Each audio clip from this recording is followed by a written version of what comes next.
Hello, and welcome back to Sharing a Chapter a Day. This is Do, Ra, me, and today I will be reading Chapter 44 of Engagement in Peril by Dara, Odoe, Suk. Chapter 44 is titled A School, Nshs, Corpsman, Basic. I thought that Shinshin and I would never meet again since our last departure from the San Diego airport when we parted ways in a different direction after we graduated from basic boot camp in late September of 1995. Shinshin was going to Coronado Island, and I was going to Balboa at the Naval Medical Center for my hospital corpsman A school. Shinshin was going through another 7 months of rigorous training at Buds to become a Navy SEAL of some sort, where I was going to become a Navy corpsman, and yet I ended up becoming a combat corpsman after all my schooling and training was done after basic in San Diego. I attended Hospital Corpsman A School at the Naval Medical Center of San Diego at the Naval School of Health Sciences. The school and command was situated right next to the massive famous Balboa Park that the San Diego Zoo resides in, only minutes away from my barracks and command, where I'd often go to and walk about during my spare and free time from classes and duties. Misa Hassan and I fortunately had orders to San Diego together for Hospital Corpsman A School, and soon after we graduated, we left for San Diego together and arrived to our new command that Thursday evening. Shinshin also flew down with us on the American Airlines flight. Once we arrived to San Diego, we took separate taxis, and off to Bud's Shinshin went. I would surely miss Shinshin then, but I never gave up on the hope that I will one day meet up with him once again. Once at the new command in San Diego, Misha and I checked ourselves into the schoolhouse and the quarter deck, and then we were issued linens and pillow and placed in an open bay living quarter on the 4th floor, 4B, of the students' resident building. You and Misha seem to be such a cute couple then, Dara. That's what Misha had said of you and Shinshin as well. It was here at the open bay living quarter that we met our fellow and future male classmate. After introducing ourselves to several new graduate recruits like ourselves, we settled in and chose our bunk. Once again, Misha and I shared the bunk bed. We chose the third two-man bunk from the open bay front entrance. The rack this time was different. It had boot lockers drawers attached underneath, and it was also had a much larger metal dresser for all of our uniform and necessity. We unpacked our gear, leaned back, took a long relaxing breath, and just eased our worn out body to relax for the moment and breathe. Fortunately for all of us who had checked into the new duty station early, during that time we were all given the weekend off, so we all scattered about town. Some of us left to go visit relatives, and some stayed behind and went about town in San Diego, boozing, getting high, getting sicked up, getting fucked, fucking their bodies and minds out, and sightseeing of sort before we began our schooling for the next 5 months or so. As for myself, I did the only thing I knew how, and at that moment, I missed my family. It's been ages since I saw them last, so I decided to call my sister and my mom in Long Beach, California. I told them where I was, and I wanted to come home for the weekend. After 4 hours later, they came down to San Diego to pick me up for the weekend. They drove from Long Beach to San Diego. That took them about 3.5 hours or so, depending on traffic. It was worth the drive when you really miss your family and such. After several long months of not seeing my family, it was really terrific being able to see my mom and my family once again, if even it was only for a few days. I was elated to see my mom and family then. I surely have missed them for all that time at basic, a long away from them. I was fortunate to return home to them now. While back at Long Beach, I stayed home and hung out with my sibling and helped my mom with her sewing and such around the house. I went with her to the sewing factory to greet and meet her co-worker and friends. Mom eyes seemed to glow as she introduced me to them. One by one, I greeted them in Cambodian customary bows and gesture. They replied with giving me blessings and well wishes as well. Some of them were really interested in what I had been doing through basic, and some wished that their other kids would get out of the house and join the armed service as well. So that's what they had told me as we discussed my training and experiences at basic. Being home and with mom gave me the sense of calm and relaxation. It was like old time once again. Being able to be near mom and family made me really happy. My insanity had calmed down and I was with them. It has always been like that. Even when I moved away for several years, I had gone crazy and lonesome out of my mind. That's how I was when I was residing in the Green Valley Mist. Therefore, once I returned home to mother and family, I have been a totally different person. I didn't really do anything much except sit around the house. Mom took us to eat at an Asian restaurant and several times, and I just wanted to be close to my family. I wanted to absorb their love and joy for the moment. I know I would need it eventually as I went through my A school and medical training. On that Sunday evening when I had to return to San Diego, my mom and my sister drove me back to the Naval School of Health Sciences in Balboa at the Naval Medical Center in San Diego. The drive from Long Beach to San Diego took a good 3 hours plus. Once there, they dropped me off at my command. We sat in the vehicle for a bit, and I showed them around the command. I pointed to the Naval Medical Schoolhouse, and also directed them to the actual Naval Medical Hospital that was on base. I hugged them goodbye and wished them well and told them that I would call whenever I had the chance to.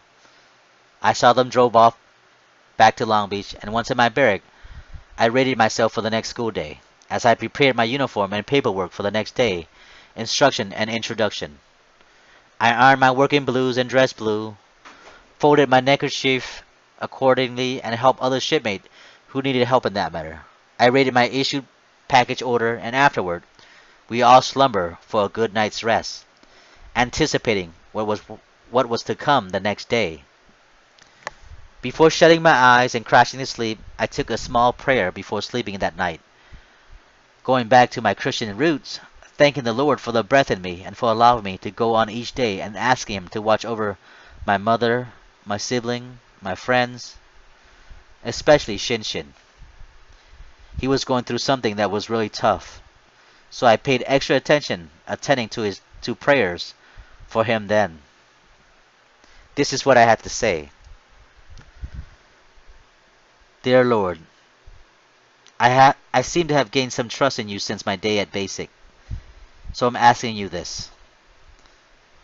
Please look out for my good friend Nshs Nagami, at Bud's.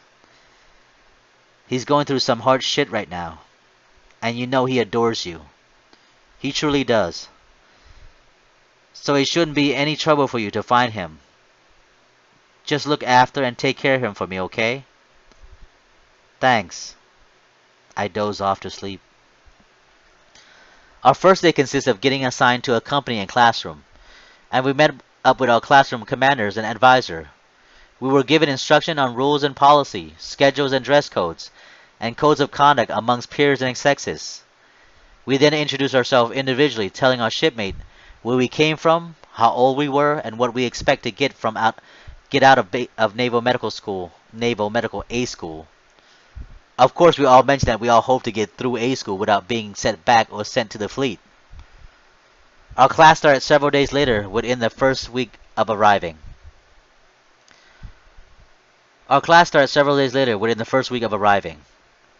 And the class started basic medical school as soon as everyone checked in to the command. My class and company roster started off with 53 candidates, but as the weeks and months went on, the number trickled down to a little more than half. My class population comprised of about half female and half male.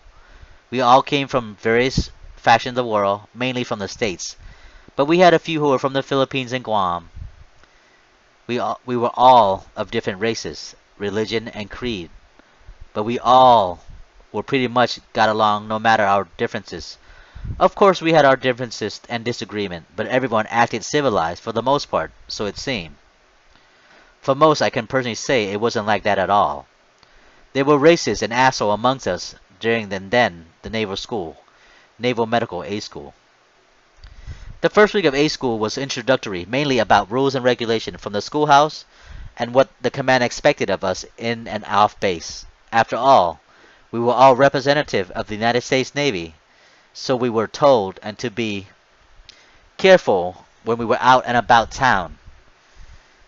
We started off learning about basic medical care and technique, like emergency life-saving procedure, CPR, anatomy of the human body and its function, also about medication, its effects and its dosage, and how to care and treat patients who are bedridden and ill. And for some of us, some already had medical field experiences. Some were former EMTs and some were nurses' aide and such. Misha and I knew nothing about the medical field until now, but we had it our own nonetheless. Often there in class lecture and instruction, I would wander off and thought about Shinshin, how he was and what he was doing, hoping that he was well and healthy. In all that he was going through, in all the hell that was going through, I was hoping the best for him. I had missed him that much then. He was constantly on my mind. We had 14 exams throughout a 4 to 5 months stint at basic A school. 12 hands-on procedure, demonstration, and training, which you must pass to graduate and move on with the class. I learned a lot then about the human anatomy and its makeup. Successfully, I passed every test on the first try, no matter how hard or how mundane it may be. I wasn't striving to be the best in the class, but I never felt anything once there. It just wasn't me. Thinking of Shinshin and all the shit he had been through and gave me the confidence and integrity that got me through all this. He was there with me in spirit and in mind. Misha had some personal issue that led to his departure from our class within the first month of our class started. Sometime our instructor who were already medical personnel working for the Navy would stage accidents and emergency incidents and situations. And we would get tested on what to do during those traumatic and chaotic time. We were examined on whom to call and how to stay calm throughout the whole ordeal, no matter how horrific the situation may be. We learned how to give shots, to stitch a torn or ruptured skin, to place a catheter in a male and a female human life-size dummy. We also learned to draw blood from one another and how to give medication whether it was oral, anal, rectal, or subcutaneously. Notice I mentioned anal and rectal twice. Haha! You see what I mean later. Hospital A School at the Naval School of Health Sciences lasted for 15 long mind-boggling weeks, where we learned and gained more knowledge from our times there. With our minds and knowledge of medical procedure and embedded in us, most of us were confident enough to go out on our own to assist people in need of medical care in the real world. And it helped. We had to use what we learned during some hectic event that occurred out in town when we were out and about. I remember one incident while we were out and about town in downtown San Diego, while we were hanging out at the Horton Plaza Mall. A pregnant lady was in the elevator with us and her boyfriend. Well, the lady went into labor. Her water of amniotic fluid had broken and her child had to be delivered there and then in the elevator. While several of us tended to the lady emergency, helping her with her breathing and counts and such, the other went and called for help. Shortly after, an emergency ambulance arrived and finished the job that we had started. Happy to say that the lady had her child came out of the labor fine and dandy while some of us had our hands dirty and sticky from helping the lady. We were all glad that they were able to help out then. I was once again assigned the duty of a guide on our A school. Once again, I had to carry the company's flag, where I bore the class flag just like I had done at boot camp and basic. By the time we graduated, we were confident enough to go out on our own to assist people in need of medical care. After about 5 months of A school, we graduated in mid-February of 1996. You seem to be the one always holding the flag, Dara. What was it all about? What was it about that tells people you were to be entrusted with the responsibility of being a flag bearer? Must be something special about you, son. Perhaps it was your demeanor or your way of standing so astute and such, as I praised myself for being such a flexible person back then and willing to bear anything, even a flag, for the company. Thank you for listening. This is the end of chapter 44. Be on the lookout for chapter 45, titled Extracurricular Activity Outside of A School. Thank you. This is Do Ra Mi, and I'll see you later. Thank you.